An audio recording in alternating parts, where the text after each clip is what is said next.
And with that phenomenal performance to kick us off this morning, it is my pleasure and honor to welcome to the stage the President and CEO of the Greenlining Institute, Debra Gore-Mann, who will give us some opening remarks to ground us for the day. Hi, Debbie. Hi, Ronnie and Mercedes. Hi. Thank you for being our fabulous host today. Really appreciate it. Well, it's our distinct pleasure to welcome you to the Greenlining Institute's 28th Annual Economic Summit. We are pleased that you could join us virtually this year for an exciting 2 days of insights and conversation on racial equity. It's hard to believe we already had a full year since our last summit. We had no idea the pandemic would last well into 2021.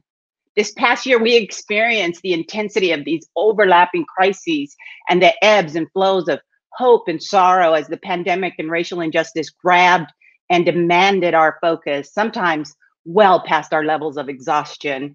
Our communities coped with stress and tragedy of COVID, the ongoing police abuse, and growing violence against Asian Americans. We have been through so much together. It was Vladimir Lenin who said, "There are decades when nothing happens, and there are weeks when decades happen." We witnessed many historic, maybe our decade of moments. Boundary-breaking November elections to the small acts of courage demonstrated by so many who were voting for the first time. We felt the excitement of the first African-American and Asian woman being elected as vice president. And last week, we saw 2 women seated behind the president of the United States during an address to the nation. 2 down and 1 to go. The election of Raphael Warnock to the Senate from Georgia in a continuing legacy of Martin Luther King Jr., giving one party control of all 3 government branches. The new administration, who also ushered in groundbreaking appointments to the cabinet, including Deb Haaland, the first Native American woman as Secretary of the Interior. The appointment of Rachel Levine as the new Assistant Secretary of Health at the Department of Health and Human Services, the highest ranking openly transgender government official in US history. Ever.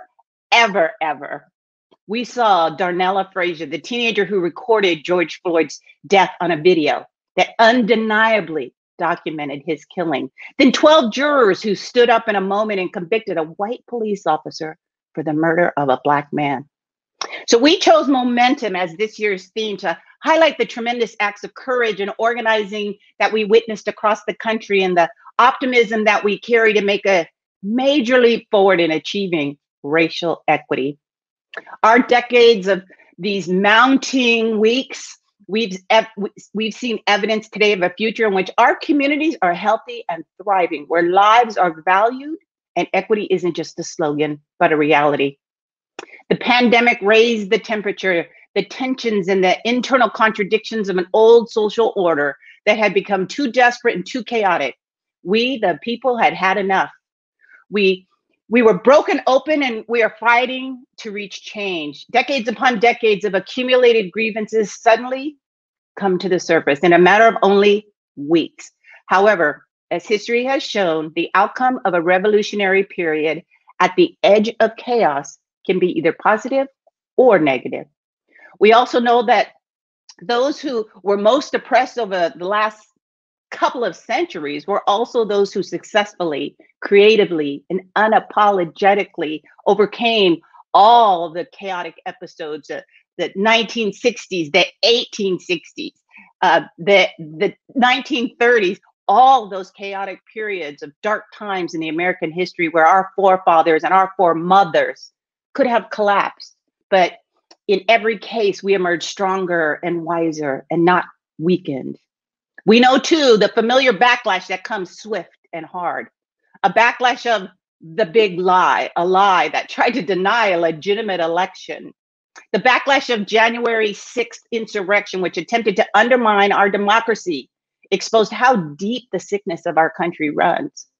We continue to be confronted with gross injustice with the more recent introduction and passage of a growing wave of voter suppression and anti-trans legislation, we continue to face the atrocities of policing on Black and brown communities with scant example of accountability and justice. And Asian American violence continues across the country, reminding us of the long history of anti-Asian sentiment.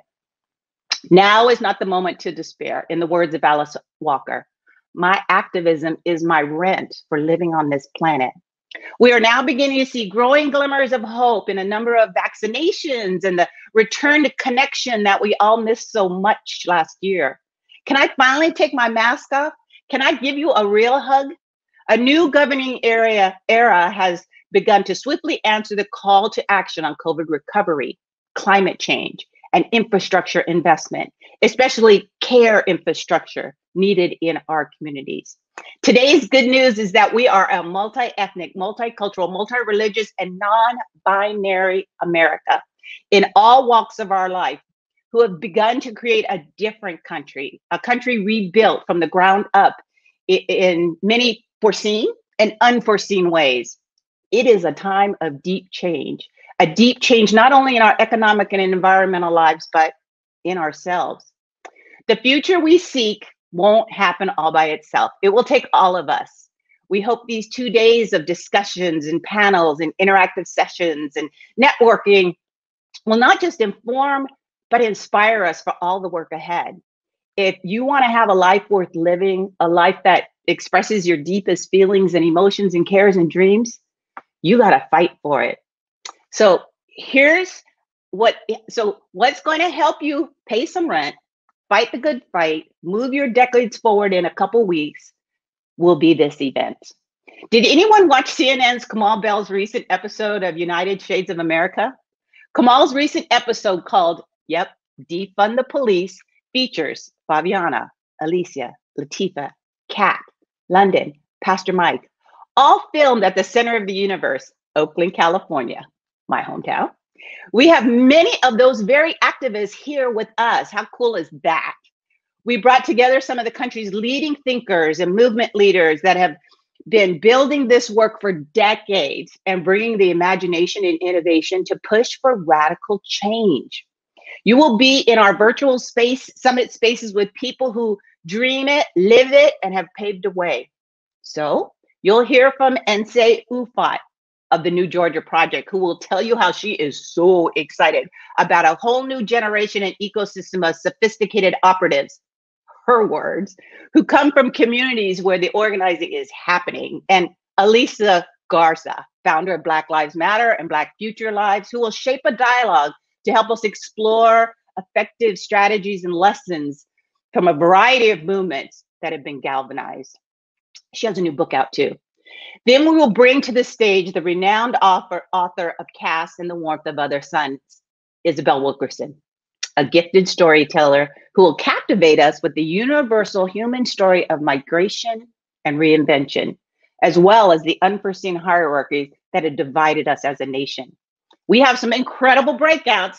We will be hosting, discussing some landmark community-led transformations being piloted across the state of California through the Transformative Climate Communities Program, TCC. And that work is helping to achieve clean mobility equity. And then we'll have a conversation where I'm hosting with partners from the private sector and major institutions on how they're trying to meet the moment. So that's day one, meeting the moment. Day two, galvanizing the next wave of change. We will hear from the incomparable Dr. Shirley Weber, the first Black female Secretary of State in California, a San Diego Democrat with Arkansas roots, whose well-lived life teaches us to refuse to back down.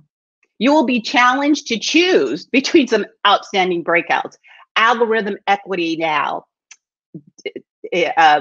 why regulating AI is an urgent racial justice issue, the case for reparations and closing the wealth gap, and just and equitable decarbonization, BIPOC community stories.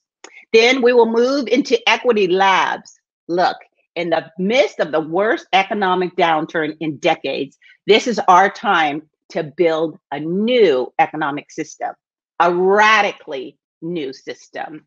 You will be part of a roundtable conversation with racial equity leaders and learn tools to put equity into practice where you live. Or you will have a chance to spend time with a somatic coach to remind us that self-care is also an important part of this movement. We will close the summit asking how we can reimagine a society that is truly built upon principles of justice and equity, a radical reimagining. How do we dream big, and what steps do we take now to apply the practice? So we will sit with Angela Glover Blackwell, a famed policy link, and Michael Tubbs, who in 2016 was elected mayor of Stockton, becoming the youngest and first African-American mayor in that city's history. So this is not a passive summit. We encourage you to engage in networking, interactive activities, chats, go to the expos, go to the photo booth, make some memories. We want to also take this time to acknowledge the backbone of the Greenlining Summit, our board of directors. You can see the names of our board of directors here. We appreciate all their dedication and commitment that have moved this organization forward for almost 30 years. And to our sponsors, I want to say a special thank you. I mean, I really want to say thank you, because nothing that is said here is censored or scrubbed or modified in any way. All the speakers are invited to bring it, all of it. We are inspired and encouraged by the very fact that everyone gets to bring their full selves to this event. So yes, thank you to the sponsors. Our gold sponsors, Wells Fargo. Our silver sponsors, US Bank, First Republic Bank, and Bank of the West. And our bronze sponsor, Bank of America, Chase, and Union Bank. And there are so many more that have helped make this reality for you. Go check it out in our virtual program. So with that, let's begin.